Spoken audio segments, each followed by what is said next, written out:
नमस्कार दोस्तों, कैसे हैं आप? आई होप कि आप सब अच्छे होंगे। दोस्तों, स्वागत है आपका आपके यूट्यूब चैनल सुपर टीच में।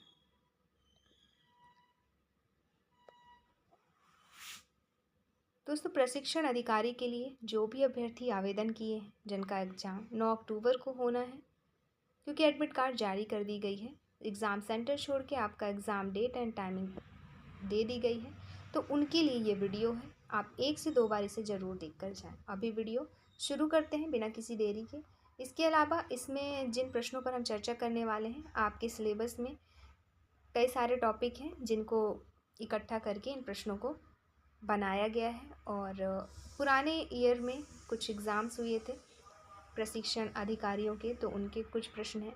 कुछ आपके आईटीआई संस्थानों में जो किताबें पढ़ाई जाती हैं, उनके कुछ क्वेश्चंस हैं।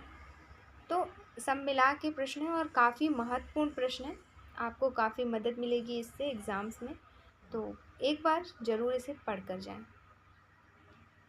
बाकी सिलेबस आप देख लें, सिलेबस के अकॉर्डिंग ये प्रश्न बने हुए हैं, टॉपिक वाइज हैं। तो चलिए शुरू करते हैं। हमारा पहला प्रश्न है, निम्न में से किसे एमएस वर्ड में टाइप करने पर किसी शब्द का समानार्थी शब्द प्राप्त होता है? तो समानार्थी शब्द दोस्तों एमएस वर्ड में जब हम थिसारस ऑप्शन ए टाइप करते हैं तो इसके थ्रू हमें समानार्थी शब्द मिल जाता है। अगला, वह कंप्यूटर नेटवर्क जो क्षेत्रीय, राष्ट्रीय व अंतर्राष्ट्रीय सीमा में फैला होता है, वह कौन सा नेटवर्क कहलाता है? तो वह कहलाता है वैन दोस्तों, wide area network, option C. अगला प्रश्न, एमएस वर्ड पावर पॉइंट में स्लाइड चयन करने का कार्य है, तो इसका कार्य है मेन्यू या उपकरण सलाखों के बिना दृश्य प्रदर्शित करने के लिए, ऑप्शन सी। अगला प्रश्न, दो प्रचलित पॉइंटिंग डिवाइस बताएं। दोस्तों इसमें से है option C, mouse and joy छड़ी जो होता है वो पॉइंटिंग डिवाइसेस हैं। अगला प्रश्न, एमएस वर्ड में निम्नलिखित में से किसको टाइप करने पर किसी शब्द का समानार्थी तथा विलोम प्राप्त होता है? प्रश्न रिपीट हुआ है, यहाँ पे आंसर हो जाएगा थिसारस। अगला प्रश्न, इंटरनेट एक्सप्लोरर क्या है? तो ये है दोस्तों एक वेब ब्राउज़र, ऑप्शन बी। अगला, कौन सा प्रभावी सुनने की कुशलता को माना जाता है? तो ऑप्शन डी, उपरोक्त सभी, जैसे साहसी स्पीकर, स्पीकर पर फोकस, बातचीत बंद करना जब स्पीकर बोल रहा है। तो आंसर हो जाएगा ऑप्शन डी, उपरोक्त सभी।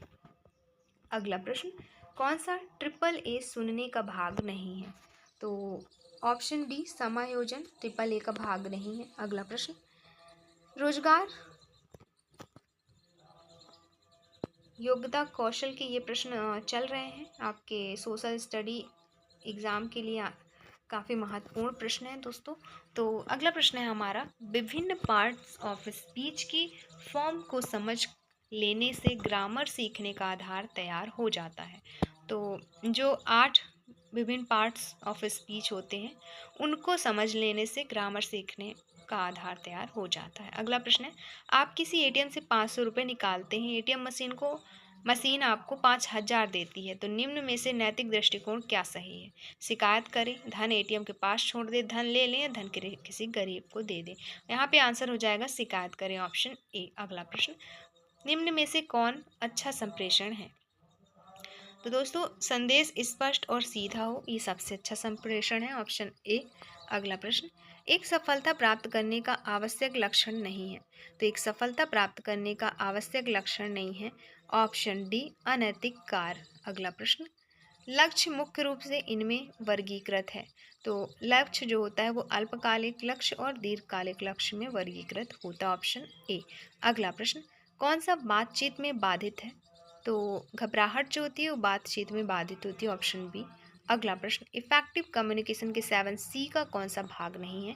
तो 7C का जो भाग है इन दिए गए ऑप्शन में से ऑप्शन डी, कंफर्ट नहीं है, बाकी तीनों हैं। अगला, साक्षात्कार के शिष्टाचार में क्या नहीं करना अनुचित होगा? तो ऑप्शन डी, नौकरी पाने के लिए अपनी क्षमताओं के बारे में झूठ बोलना, ये सही नहीं होगा, अनुचित ही होगा। अगला, एक समूह चर्चा में आपकी सहमति को व्यक्त करने वाला वाक्य कौन सा है?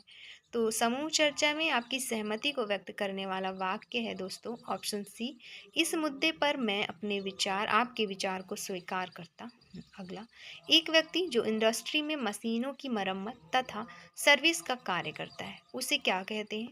उसे कहते हैं मैकेनिक, ऑप्शन डी। अगला प्रश्न, निम्नलिखित में से किसका उपयोग दृश्यों को कैप्चर तथा स्टोर करने के लिए किया जाता है जब आप एक पहाड़ी स्टेशन विजिट करने जाते हैं?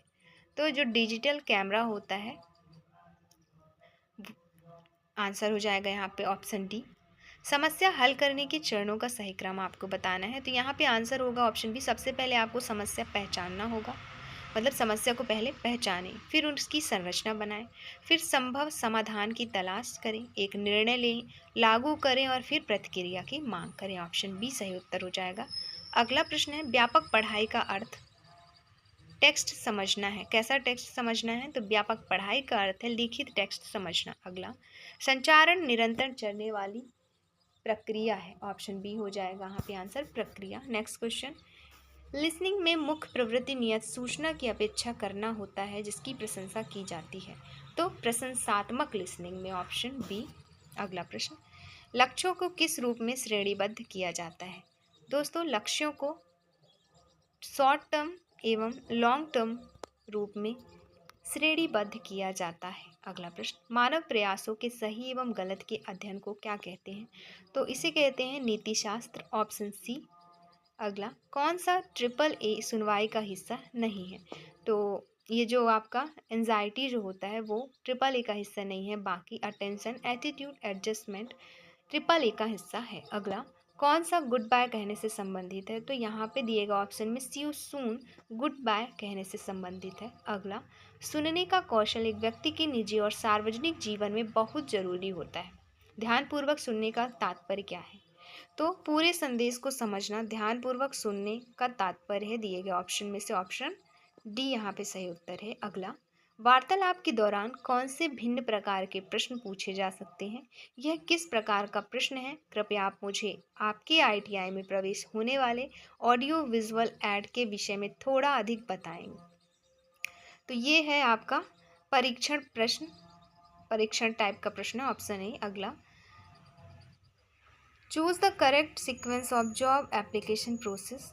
तो सबसे पहले आपको read job advertisement, then prepare resume, फिर अपीयर एन इंटरव्यू और next get the job. Option C सही आंसर हो जाएगा। अगला प्रश्न है, उद्यमियों द्वारा किए जाने वाले कार्यों की प्रक्रिया में कौन सा शामिल है? तो इसमें शामिल है व्यापार की रूपरेखा बनाना। अगला प्रश्न, उद्यमिता के बारे में निम्नलिखित में से कौन सा एक मिथक है? तो सफल उद्यमी पैदा होते बनाए नहीं जाते, ये एक मिथक है। अगला, वह स्टेटमेंट जो किसी संस्था द्वारा लंबे समय में लाभ कमाने के लिए सेट की जाती है, तो आंसर हो जाएगा यहाँ पे मिशन। अगला, यह वह है जो भविष्य में किसी भी समय संस्था के प्रदर्शन को खराब कर सकती है। तो आशंका जो होती है दोस्तों, भविष्य में किसी भी समय संस्था के प्रदर्शन को खराब कर सकती है। अगला, कर्ज लेने के लिए उद्यमी को अपनी ओर से कुछ राशि का योगदान करना पड़ता है, इस राशि को क्या कहेंगे? तो कर्ज लेने के लिए जो योगदान करना हो तो उसे अधिकतम राशि कहते हैं। Option C. अगला, कारोबार के साथ आरंभ से जुड़े हुए व्यक्ति को क्या कहते हैं? तो कारोबार के साथ आरंभ से जुड़े व्यक्ति को कारोबारी कहते हैं। Option C. अगला, उद्यमी की मुख्य विशेषता क्या है? तो उद्यमी की मुख्य विशेषता है समस्या सुलझाने की क्षमता। Option C. अगला, एक उद्यम का शब्द कारोबार प्रति वर्ष है, तो वो है दोस्तों बिक्री या सेवाओं द्वारा एक वर्ष में किए गए व्यापार की कुल राशि। अगला, निम्नलिखित में से कौन सी निजी बाधा हमारे विकास में बाधित है? तो जो डर होता है दोस्तों वो निजी बाधा है जो हमारे विकास में बाधित है। अगला, आधुनिक संचार का निम्न में से कौन सबसे नवीनतम और प्रभावी माध्यम है? तो आधुनिक संचार का निम्न में से कौन जो है वो है तो इलेक्ट्रॉनिक मेल जो है नवीनतम और प्रभावी माध्यम है। अगला, निम्न में से किसे संचार का अच्छा माध्यम माना जाता है? तो दिएगा ऑप्शन में से ऑप्शन बी, भेजने वाला लेने वाले के प्रति सकारात्मक हो वैसा संचार अच्छा माध्यम माना जाता है संचार का। अगला, कौन सा सकारात्मक मनोवृत्ति का परिणाम नहीं है? ऑप्शन सी, उदासी जो है सकारात्मक मनोवृत्ति का परिणाम नहीं है। अगला, What is the problem in the following message? Come and collect your daughter. reports card on October 2013 at 11 a.m.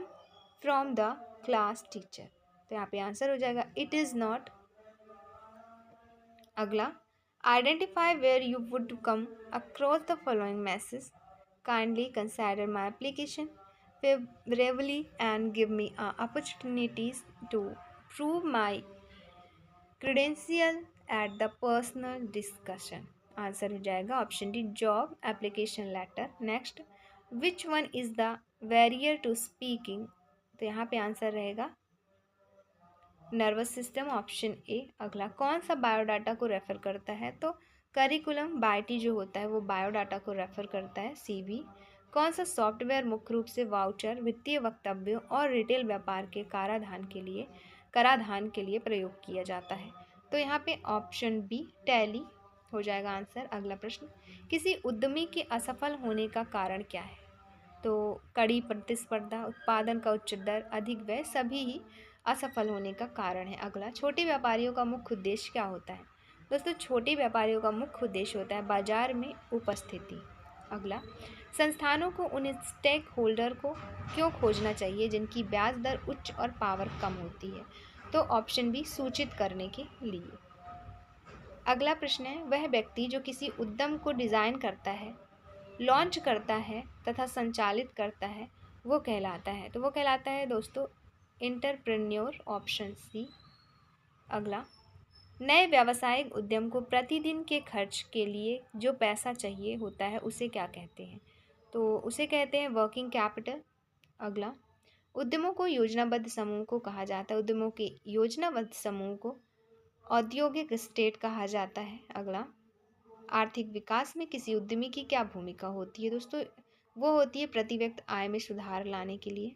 अगला, कार्यस्थल पर कार्य के दौरान कारीगरों के सामान की सुरक्षा के लिए क्या प्रावधान करना चाहिए। तो वस्तुओं को चोरी और नुकसान से बचाना चाहिए, ऑप्शन बी।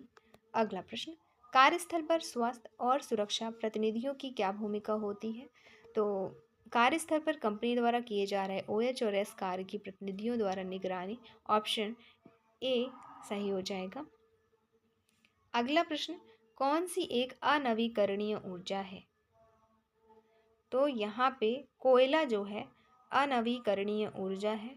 अगला, ऊर्जा ना तो उत्पन्न की जा सकती और ना ही नष्ट की जा सकती, इसे सिर्फ एक रूप से दूसरे रूप में बदला जा सकता है। यह नियम किस नाम से जाना जाता है। तो यह जाना जाता है ऊर्जा संरक्षण का नियम के नाम से।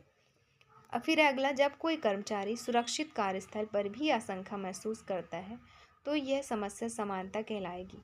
यह समस्या कहलाती है व्यक्तिगत कठिनाइयाँ, ऑप्शन बी। अगला प्रश्न, NSIC का पूर्ण रूप क्या है। दोस्तों, NSIC का पूर्ण रूप है नेशनल स्मॉल इंडस्ट्रीज कॉरपोरेशन। तो ये रहे वेरी इंपॉर्टेंट प्रश्न प्रशिक्षण अधिकारी परीक्षा के लिए। तो जो भी अभ्यर्थी ITI ट्रेनिंग ऑफिसर बनने के लिए आवेदन किए हैं, जिनका एग्ज़ाम 9 अक्टूबर को होना है, वो इसे 1 से 2 बार, जितने भी वीडियो अपलोड हैं उन्हें 1 से 2 बार ज़रूर पढ़ कर जाएँ, क्योंकि जो भी सिलेबस आपका दिया है उसके अकॉर्डिंग ही प्रश्न है। आप एक एक करके जब वीडियो कंप्लीट करेंगे तो आपको पता चलेगा कि जो भी सिलेबस में टॉपिक है सिर्फ उन्हीं के प्रश्न हैं। तो चलिए, इस वीडियो में इतना ही, मिलते हैं नेक्स्ट वीडियो में नए प्रश्नों के साथ। और दोस्तों, वीडियो अच्छी लगी हो तो प्लीज़ लाइक शेयर और सब्सक्राइब करें। वीडियो देखने के लिए आपका बहुत बहुत शुक्रिया। और अगर आपको इसकी PDF चाहिए वो आपको मिलेगी टेलीग्राम चैनल में, उसकी लिंक दे दी गई है डिस्क्रिप्शन में, तो आप ज्वाइन कर लें और वहाँ से इसे डाउनलोड कर सकते हैं। साथ ही बेल आइकन प्रेस कर लें ताकि कोई भी वीडियो अपलोड होती है सबसे पहले आप तक पहुँच पाए। धन्यवाद।